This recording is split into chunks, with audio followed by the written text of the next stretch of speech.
Hey guys, it's Wahima, but just call me Wah. Melanated! Welcome to the second episode of Iyanla Fix My Life. I'm going to have the title on the bottom of the screen because I don't remember off the top of my head. But in this one, I'm going to be talking about the brothers who came to the show that were abandoned and treated terribly by their family and the foster care system.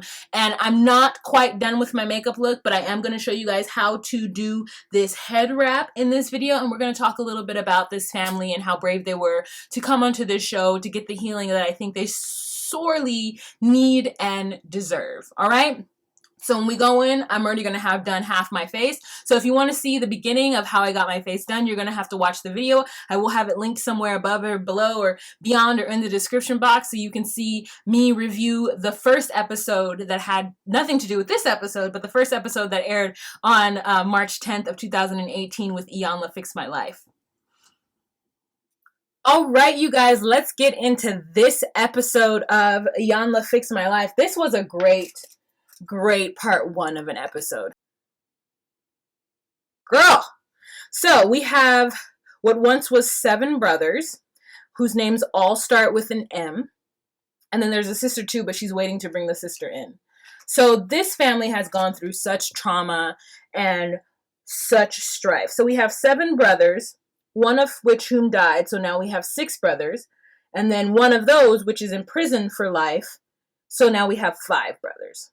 So we have 5 brothers who all were essentially abandoned by their parents and grew up in the foster care system. The mother first left, and then the father had the kids taken away because from what it seems like, he was expected to do certain things and he did not do those certain things. He says that he felt that the people had it out for him.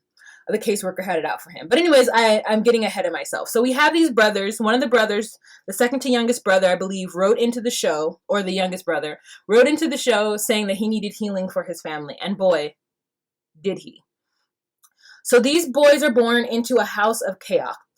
They have both of their parents that are on drugs. At least 4, if not all of them, are born with drugs in their system. The older 4 ended up meeting the younger 2 because they were in a foster care system, I am assuming, before the younger 2 were born. They meet in the foster care system. There's 4 of them that happen to be in the same group home, and I guess the group home was absolutely terrible. So 3 of the boys end up running away from the foster home, leaving one brother behind. And the reason why they left that one brother behind was because he was the youngest and they felt that he was being treated relatively fairly compared to the rest of them. So they thought that he would be okay. And they left him there and it turns out that he wasn't okay. But these kids have had trauma, right? The 4th child has always felt that he has needed to be the protector of the family because the first child has some kind of mental disability, which the father ends up admitting that he never really acknowledged or paid attention to. And the second and third child, for whatever reason, weren't getting it done. This is what from the 4th child, Marcus's perspective. And so he's always been very frustrated and angry at his siblings and his parents for having to step up and take care of his family. He always thought it was his job, but at the end of the day, we can always tell that he's very frustrated. So these boys are needing to reconnect and understand each other and come to a place where they recognize that they are not the cause of their trauma.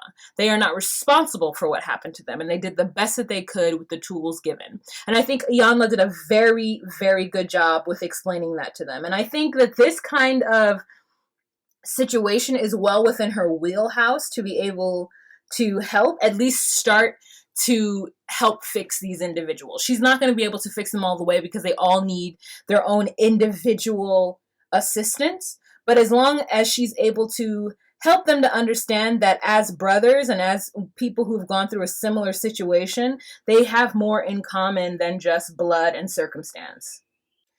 I love the way Iyanla worked with the brother Marcus. I love the way that she worked with the younger brother who had the trauma happen to him in the group home. I think that she was compassionate with them and she didn't come at them crazy or too hard. As you may or may not know, I'm somebody who, when it comes to having kids, I'm very, very particular. I do not have kids. because I think the role of being a parent is a very big deal. And I know that there are some people out there, a lot of people in my opinion, who don't think of it as being as big a deal as it is. I think this is a hard, cruel world.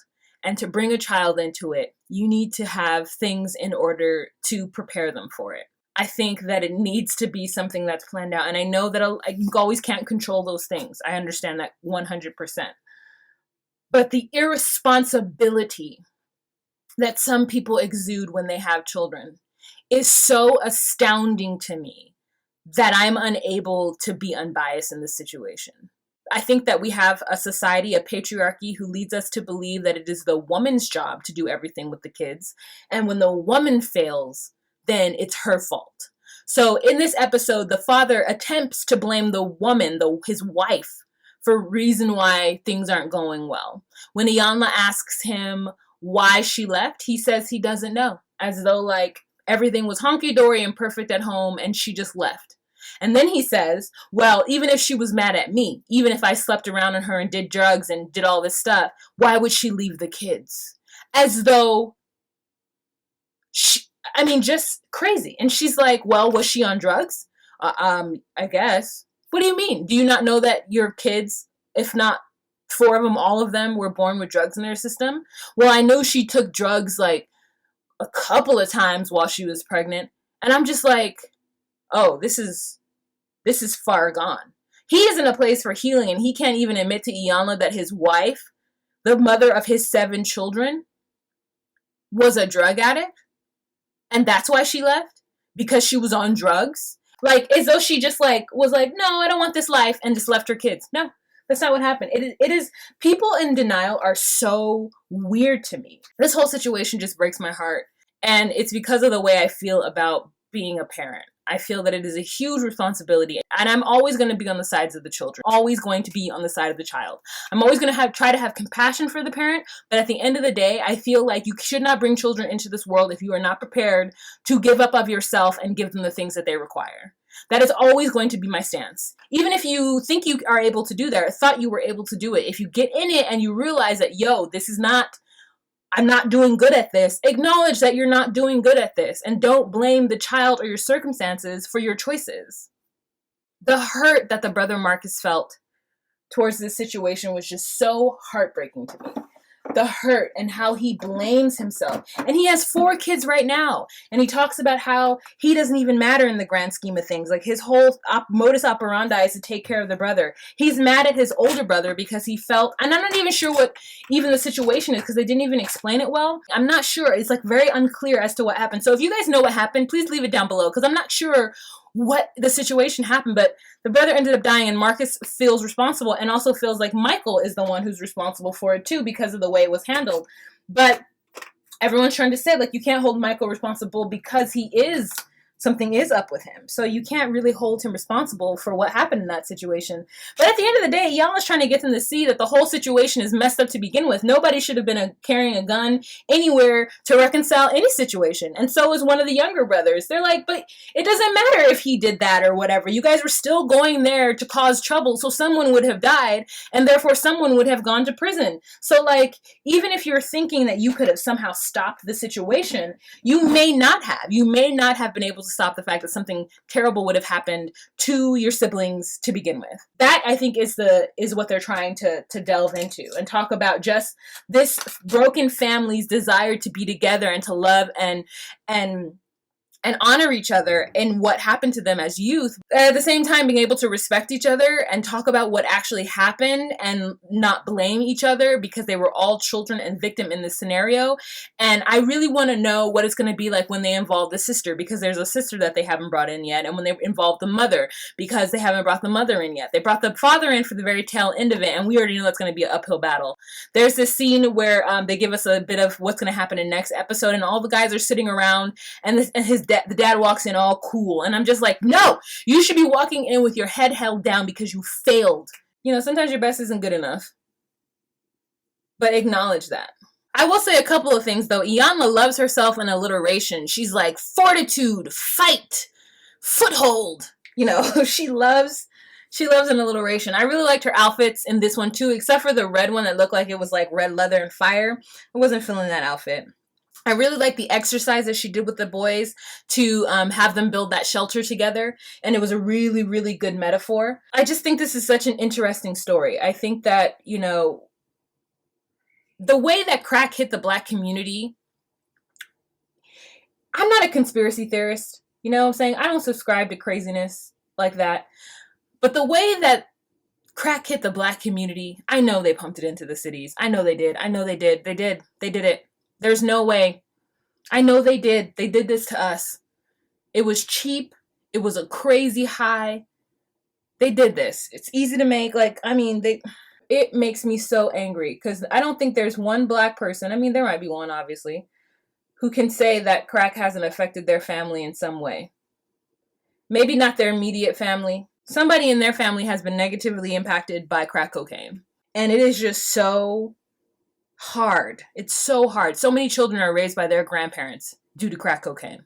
To say that that wasn't something that was done or at least largely ignored when it was an epidemic is just crazy. I really want to see what these parents have to say. These brothers have an uphill battle. To me, it feels like the younger brothers might be doing a little bit better in life. And I know that the son, Marcus, the brother Marcus, has 4 boys. And I wish that he could be a good dad because he seems like he seems like if he can be given the tools and the opportunity that he would be a good dad. A good guy. I mean, he's quick to anger, but he has a lot of reason to be angry. He seems very protective, which is a very good quality because I feel like there's nothing worse when someone doesn't feel the need to protect those around them. Like, I think that's a really great quality to have. I really want the best for them, and I hope that the next episode turns out that Iyanla is able to give them at least on their way. Now, I know that Iyanla's not a fix-all about the whole situation. I know she's not there to fix every single person's life, and she's never going to be able to. But I do think that sometimes people need her healing, and I think that the brothers are ready for that healing. I think that they're all ready for it, and I really enjoyed that. You know, sometimes they're so resistant and they don't want to do anything, and if you feel like this is going to be frustrating and an uphill battle, but I love how they were all there able to do it. Even the one who wrote in got upset and walked away at some point. She was able to go over to him and coax him back. And I think that that was really valuable and great as well. All right, you guys, that's it for this look. You know what I'm saying? I'm going to put me a head wrap on, which I guess I could do because everybody's asking me about the head wraps. So I went ahead and moved the camera back a little bit. So in order to do this kind of style that I'm going to do right now, you're going to need a sock of some kind. I'm using like my big winter socks that I used to wear all the time. I'm just going to roll that guy up into ball like this.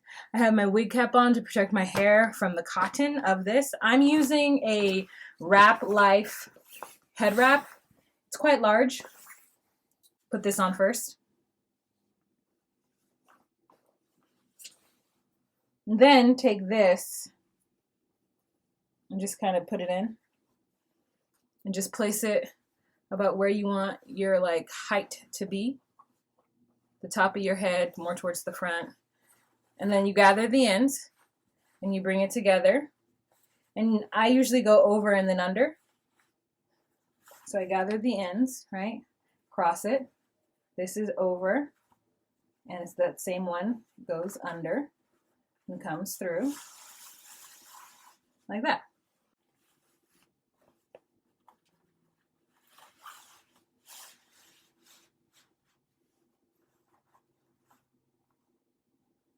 If there's any loose ends, I just tuck it all in where it's supposed to go. Great, that worked. Then I take whatever one, but let's take this one since it's the closest one, and I just wrap it around the back, simple, and tuck it. This one, take it, wrap it around the back, and tuck it. Done! Kind of make it even, tuck it wherever I need to tuck, pull it down wherever I need to pull it down, and it is done. It is done. So now let's film the intro.